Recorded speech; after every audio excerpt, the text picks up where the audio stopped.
like to walk into your Burger King, which I imagine as a kid you went to Burger King and you got your burgers. What's it like to go there now and you can buy your own?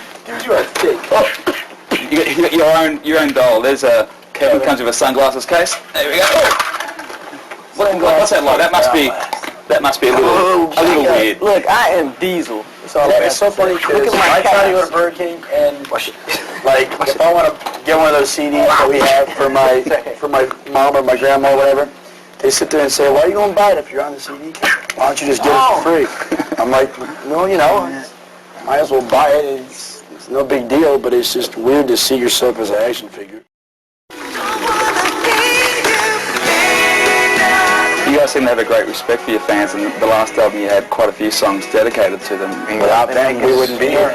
They're very, very receptive, very understanding, very supportive of us as individuals as well as a group, and they're always there for us. I mean, they take the time out to make the signs and to give us gifts, make us gifts, always be there for us. Our fans are great.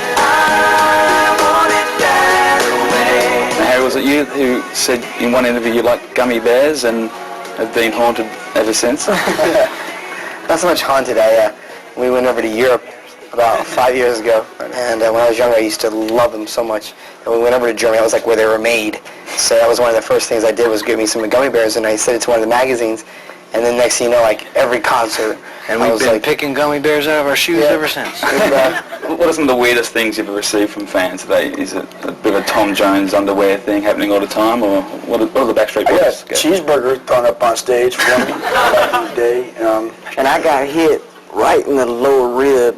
I mean, with a box of Kraft macaroni and cheese, and man, it hurt. Somebody had thrown a big mud clot with a rock in it. And it hit AJ, and he turned around, and he had a bunch of mud and blood all over his mouth. I'm like, what happened? He's like, dude, I got hit with a rock.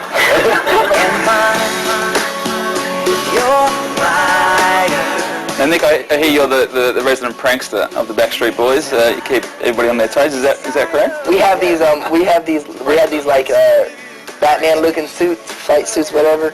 And they're made out of rubber, and they get really hot, and then sometimes they get itchy too. But I put this fiberglass itching powder inside the suit, and it didn't work. And I was sitting there watching them the whole night. I never even knew that. Yeah, I remember Nick telling me he did it, and he was saying, keep your eyes on bone, keep your eyes on bone. He's gonna be itching. He's probably gonna try to take his thing off. So we're out there doing that makes you larger than life. Yeah, looking over at AJ, and he's going. I never noticed. He's like, what's going on? Looking at the crowd and I see your body sway. You guys have played like Georgia Dome, which is 75,000, and I believe you started out by playing record company Foyers to get a deal. It's quite an amazing story. Wherever people would listen to us, we would sing. Walmart parking lot.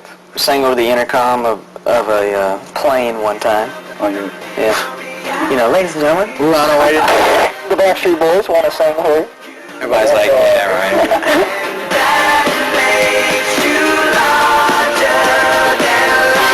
Well, can we have something in common? It's your birthday today. Yeah. Yeah, it's mine as well. Happy birthday. Happy birthday to you. Oh, thanks. Thanks, boys. I've got you a present. You didn't have to buy it. I also want to get something the biggest band in the world, so I got you a CD. Okay. It made perfect sense. Now this is an Australian CD. It's called Peter Brock's Best Driving Songs. He's a racing legend in Australia. Excellent. And I brought it for you and then realised that I wasn't sure if it was actually Peter Brock or B-Rock. I wasn't sure if it was a side project of yours, Brian, but you can put it in your car, Kevin, and you can listen to it. I have to ask, is there any chance of a quick happy birthday song? You know how it goes, for me and Kevin. Yeah. Is it possible? For me too. Happy birthday to you. Happy birthday to you. Happy birthday, dear Kevin. Happy birthday to you.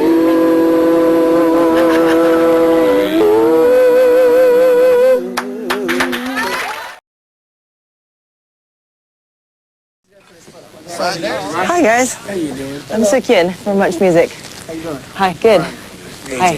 Hello. How you doing, Kelly? Hi. Are you guys okay? Everything's okay? You're not too talked out? After this media blitz? How many days is this now for you guys? In here? 2 days? 2 days in a row. Have you ever come close to like feeling like you're gonna crack up? Oh, yeah. Towards the end of the day, we get a little slap happy. Yep. Around 9 o'clock tonight, after about 20 of them, we'll start feeling it. Okay, so Joanne, you're the timekeeper. I know. Okay, so where do we begin? Okay, and count us down, Joanne. 15 minutes starting now. 15 minutes starting now. Backstreet Boys. You better hurry up. I am. I don't know when to start, but to show you the shape of my heart. Black and Blue, the album cover, and well, not the album cover, but the title itself sort of brings about an image of like surviving some sort of punch-up. When you guys are feeling like crap, what or who do you turn to? Family. Family or Each other. Yeah. Yeah. What is the Black and Blue reference to? Just basically, we were having trouble figuring out what the heck we were going to call the album. We were beating ourselves up trying to find a name for a fight. We were racking our brains. This is a masochistic Backstreet Boys. Yeah, we were It's kind of cool racking now. our brains trying to figure out a name, and we were doing a photo shoot, and Brian, we were all dressed in black, standing in front of a blue background, and Brian's like, hey, let's call the album Black and Blue. And he was just kind of kidding, and we were like, you know what? That sounds just as good No, as I was being dead serious, Kevin. So what's new on this particular album? We wrote together. Yay! We wrote a song that Babyface produced.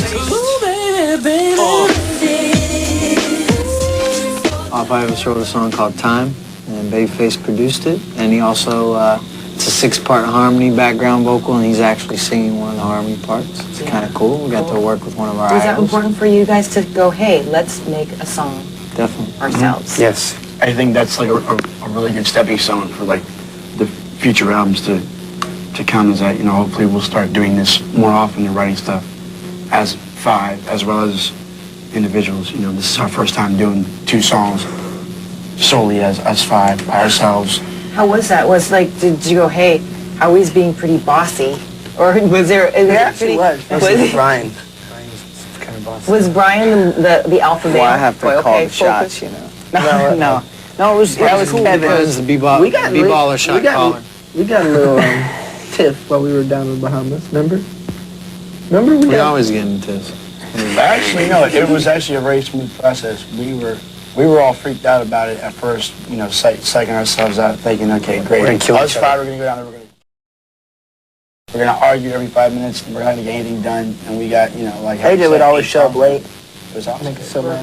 But it was cool. We got to Yeah. have fun. We got to have fun together, and we got to work together, rather than just, you know, being on tour, worried about what city you're going to on a tour bus. It was kind of like we got to wake up when we wanted to. We called our own shots. We got to go in the studio when we wanted to. We have had a lot of critics in the past that have always, you know, boy band, you know, has to be, you know, candy bubblegum music and stuff like that. And there's constantly, you know, punches thrown at, you know, us or groups like us.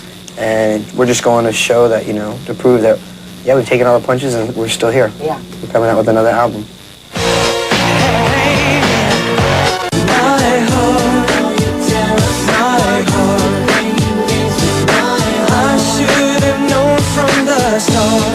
Do you ever think that the Backstreet Boys has become so big, To quit? yeah. No, I mean, I think it's now we're finally reaching, you know, still going towards getting our height.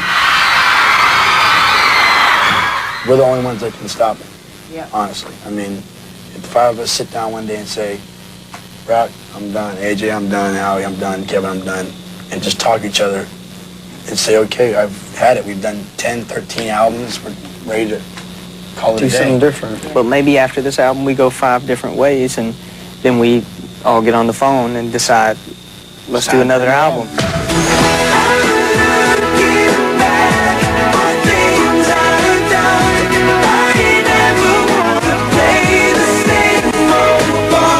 When we first started as a group, there was always, I mean, in every interview, we'd all wear the same thing. We'd all wear the same color, different style, but the same color. It was all uniform. It was all like just one set way, and now I think everyone is more comfortable with themselves and found, okay, this is the way that I feel comfortable dressing. This is the way that I feel comfortable talking. This is the way I feel comfortable being myself. And I think people, especially our younger fans that are growing up with us and that are watching us grow, respect us more because we're not putting on a falsity. We're not putting on, you know, a fake attitude and a fake persona. We're being real. Right. And we've always been that way. And that's the best. That's the best thing about this new album, especially, is that everything on this album is not your typical love song. It's not your typical goo goo gaga bubblegum pop stuff. It's very real, very real stuff that happens. Baby, please try to forgive me. We talk about breakups. We talk about cheating. We talk about lying. We talk about real things that happen to everybody in this entire world, you know, and that's what makes the album, I think, stronger than Millennium and stronger than Backstreet Boys. Big soul. Yeah, it's a lot deeper, you know, and I think it'll cover a whole lot more ground. Looking back on the things I've done, I was trying to be someone. I played my part. In terms of the Backstreet Boys, like, generally the image is like 5 really nice guys, wholesome guys, cute guys. Do you ever feel that you have to present, that the public is only really seeing a little slice of you? Sort of like a sort of edited, sort of sanitized version of who you are? I think that what you see is what you get with us. I think that's why the public's always, you know, maybe respect us. Excuse me. I mean, you know, AJ's a freak, and he's a freak when he's on camera. You know what I'm saying? Oh my God, we're back again. As an artist, with being in the public eye, you don't have to give every piece of yourself to the public. You owe it to yourself to have a private life, to keep some things private, some matters of your life. If that's what you want, I feel like you have a right to keep that. We're here to address all the rumors that have been going on right now. Again. How do you feel when you are consistently swarmed by young girls that want your bones? Very flattered. Flattered? I mean, is it kind of scary too, though? Because, like, even at Much Music, those girls really are forced to contend with. He actually touched me. It's been my dream forever, for my whole life, since 1995. They're not just like pretty cute things. They're like, whoa! I think it's scarier to worry about, like, in situations like that, to worry about our fans' safety more than ours. We have some concerns regarding the crowds pushing and shoving, so we're monitoring that. We've got 5 big security guys that are, you know, watching our back and, you know, whether they're covering us up or we're running to the bus or we're running here or we're walking through the mall or we're at the grocery store or whatever, you know, or we're just going to the movies or just hanging out at a club, you know, and when people do that, it is a little scary. It's a little, it kind of freaks you out. We've had some scary situations. I mean, at the same time, you know, we love the attention that they gave us. Oh, yeah. I would imagine that's, so. you know.